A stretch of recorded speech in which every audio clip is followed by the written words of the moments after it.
సాధారణంగా హీరోలు దర్శకులు కావడం చూసాం. విశ్వవిఖ్యాత నట సార్వభౌమ నందమూరి తారక రామారావు గారు చరిత్రలో నిలిచిపోయే దాన వీర సూరకర్ణ లాంటి ఎన్నో గొప్ప చిత్రాలు నభుతో నా భవిష్యత్ అనే రీతిలో రూపొందించారు. నటశేఖర్ కృష్ణ సింహాసనం లాంటి హై బడ్జెట్ మూవీని, కొడుకుదిద్దిన కాపర్ లాంటి కమర్షియల్ హిట్ ని అందించడం సినిమా ప్రేక్షకులు ఎవరూ మర్చిపోలేరు. పవన్ కళ్యాణ్ సైతం జానీ మూవీతో ఈ ఫీట్ ని చేశారు, కానీ అది ఫెయిల్ అయింది. ఒకవేళ జానీ హిట్ అయి ఉంటే మరిన్ని సినిమాలు వచ్చేవేమో, కానీ ఆ ఛాన్స్ మిస్ అయ్యాం.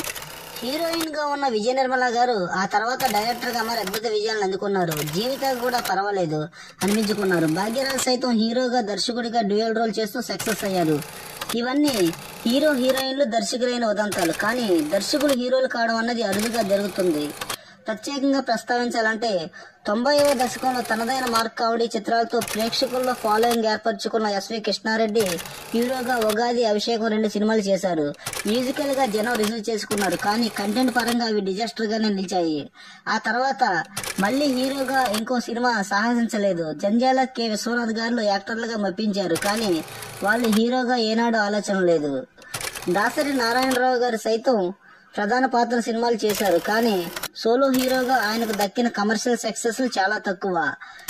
ఆ మధ్య వి వినాయక్ హీరోగా శివయ్య మొదలుపెట్టిన దిల్ రాజు దాన్ని అర్ధాంతరంగా ఆపేశారని టాక్ జోరుగా ఉంది. దానికి సంబంధించిన అఫీషియల్ క్లారిటీ రావాల్సి ఉంది.